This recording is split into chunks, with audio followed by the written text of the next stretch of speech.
আসসালামু আলাইকুম। ভারতের বিরুদ্ধে শাস্তিমূলক ব্যবস্থা গ্রহণ শুরু যুক্তরাষ্ট্রের। পাকিস্তান থেকে ভারতে তেল রপ্তানির কথা বলে মোদির কাটা ঘায়ে নুনের ছিটা দিলেন ডোনাল্ড ট্রাম্প। ফ্রন্টলাইনে বিপর্যস্ত Ukraine army. Siper air defence সিস্টেমের সর্বশেষ সফল পরীক্ষা। সমরাস্ত্র নির্মাণে আরেকটি মাইল ফলকযুক্ত তুরস্কে। অস্ত্র কেনার জন্য সদস্য দেশগুলোকে $146 বিলিয়ন ঋণ দেবে ইউরোপিয়ান ইউনিয়ন।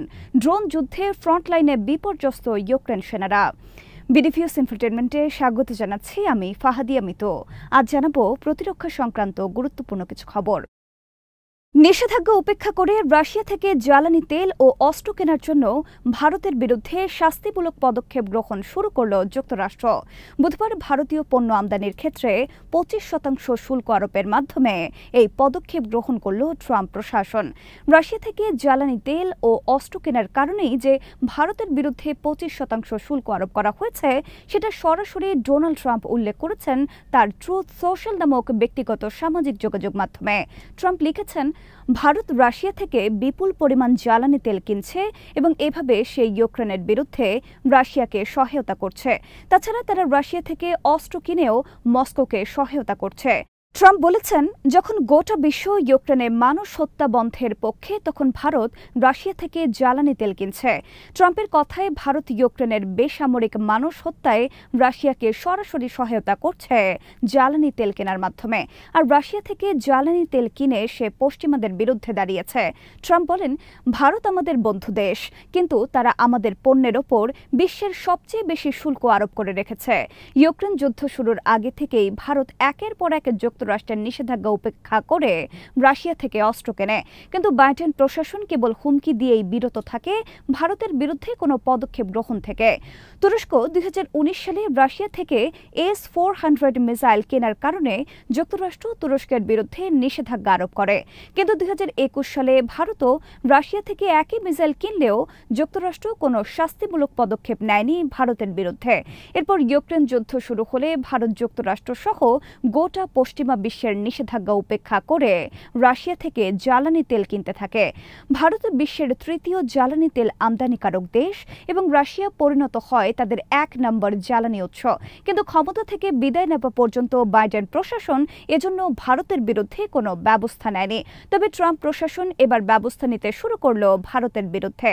শুল্ক আরোপের সিদ্ধান্ত মাথা পেতে নিয়েছে ভারত। প্রধানমন্ত্রী নরেন্দ্র মোদী বলেছেন, তিনি তার দেশের কৃষক ও ব্যবসায়ীদের রক্ষায় ব্যবস্থা নেওয়া হবে। এদিকে ভারতের বিরুদ্ধে শুল্ক আরোপের দিন যুক্তরাষ্ট্র পাকিস্তানের সাথে বাণিজ্য চুক্তি স্বাক্ষর করেছে, যা খুবই তাৎপর্যপূর্ণ দক্ষিণ এশিয়ার রাজনীতির জন্য।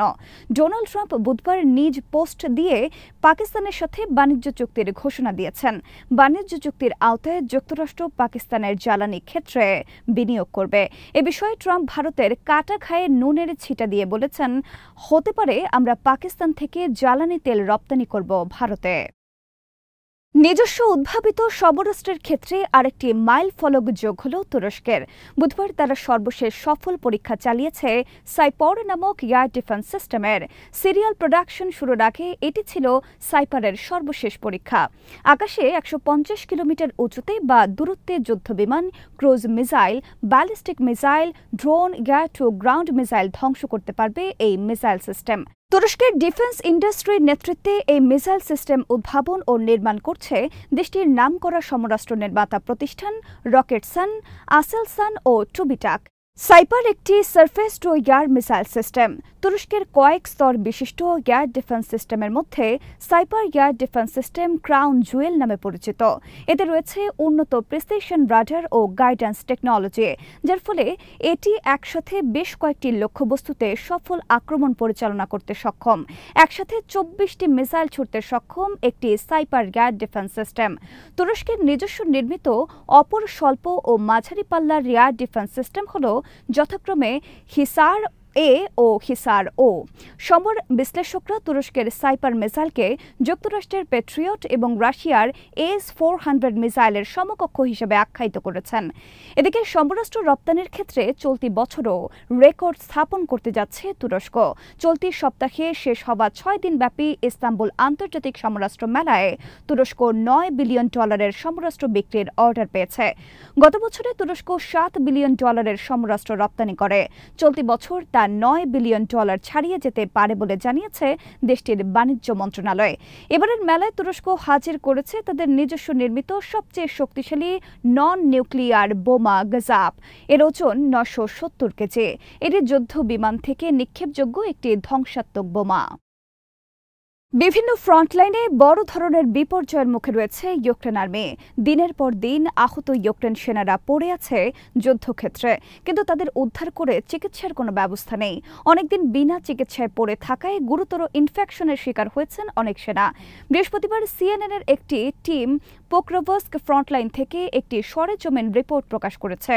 তাতে উঠে এসেছে যুদ্ধক্ষেত্রে ইউক্রেন আর্মির চরম দুর্দশার চিত্র।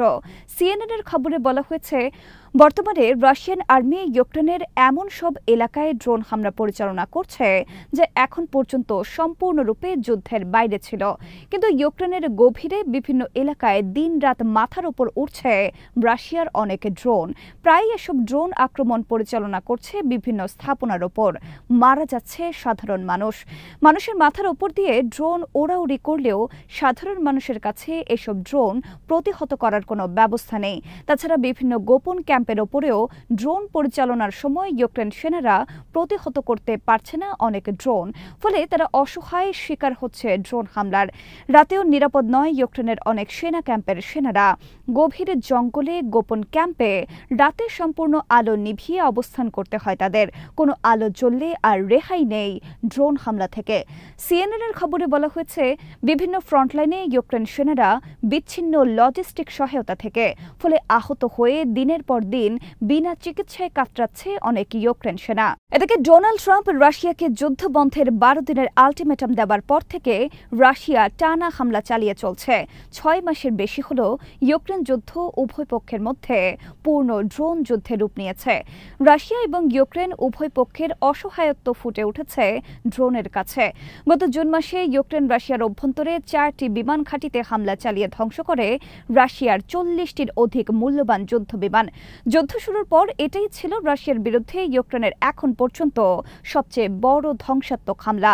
অপরদিকে রাশিয়াও 1 বছরের বেশি হল ইউক্রেনের বিরুদ্ধে ধ্বংসাত্মক ড্রোন হামলা চালিয়ে আসছে। গত 8 জুলাই রাতে রাশিয়ার রেকর্ড 728টি ড্রোন নিয়ে ঝাঁপিয়ে পড়ে ইউক্রেনের বিরুদ্ধে।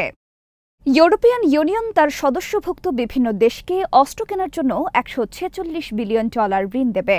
সংস্থাটির নির্বাহী কমিটি বুধবার এই ঘোষণা দিয়েছে। রাশিয়ার আগ্রাসন থেকে ইউরোপকে রক্ষার লক্ষ্যে সমরাস্ত্র খাতে এই ঋণ দেওয়ার সিদ্ধান্ত নেওয়া হয়েছে। বস্তুত ইউক্রেন যুদ্ধের পর থেকে ইউরোপের বিভিন্ন দেশ রাশিয়ার আগ্রাসন আশঙ্কায় বিপুল পরিমাণ অস্ত্র সংগ্রহ শুরু করেছে যুক্তরাষ্ট্র, দক্ষিণ কোরিয়া সহ বিভিন্ন দেশ থেকে। এদিকে যুক্তরাষ্ট্রের সাথে ইউরোপের বাণিজ্য চুক্তি নিয়ে সমালোচনা চলছে বিভিন্ন মহলে।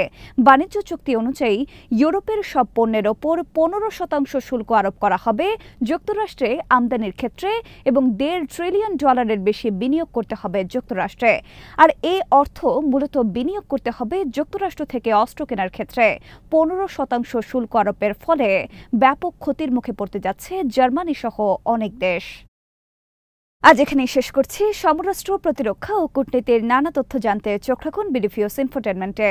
চ্যানেলটি ভালো লাগলে সাবস্ক্রাইব করুন, সংযুক্ত থাকুন আমাদের ফেসবুক পেজে। আল্লাহ হাফেজ।